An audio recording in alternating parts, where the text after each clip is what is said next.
বিসমিল্লাহির রহমানির রহিম। আসসালামু আলাইকুম। কেমন আছো তোমরা? দেখো মেয়ে সকাল থেকে আমাকে বলতেছে মা আজকে আমি রুটি খাবো। রুটি বানানোর জন্য গ্যাসের চুলার মধ্যে পানি বসায় দিচ্ছি। পানির মধ্যে সামান্য লবণ দিয়ে দিলাম। আর তখনই ভাগ্নি চলে আসলো আমাদের বাসায়। আর ভাগ্নি বলতেছে দেন আমি রুটি বানায় দিই।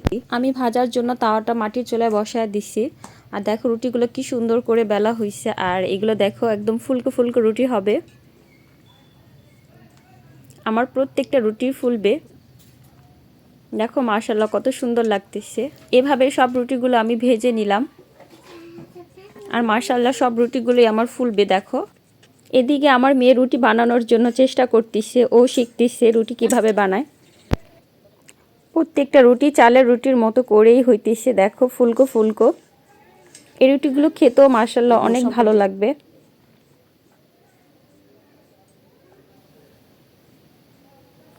এই রুটিগুলো ভাজি দিয়ে খাওয়া হবে। আর রুটি বানানো শেষ।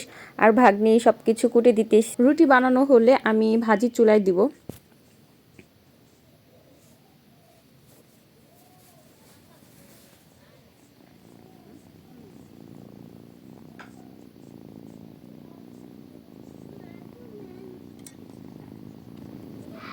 সবজি কোটা শেষ আর আমার এদিকে রুটি বানানো হয়েছে। এখন চুলার মধ্যে একটা কড়াই বসায় দিব। কড়াইয়ের মধ্যে সবজিটা দিয়ে দিব। আমি একটু ভাপ দিয়ে এটা ভাজি করব। আর এভাবে ভাজি করলে অনেক ভালো লাগে।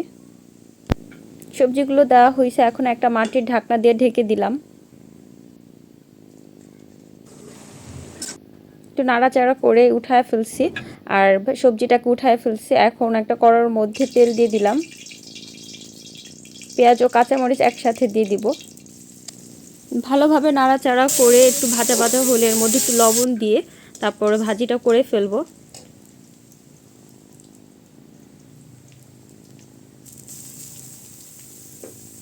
আর এভাবে করে ভাজি করলে ভাল লাগে।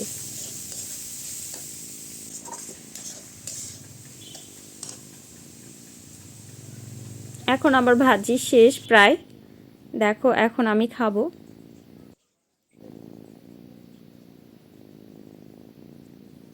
দেখো বিসমিল্লাহ বলে আমি খাওয়া শুরু করলাম।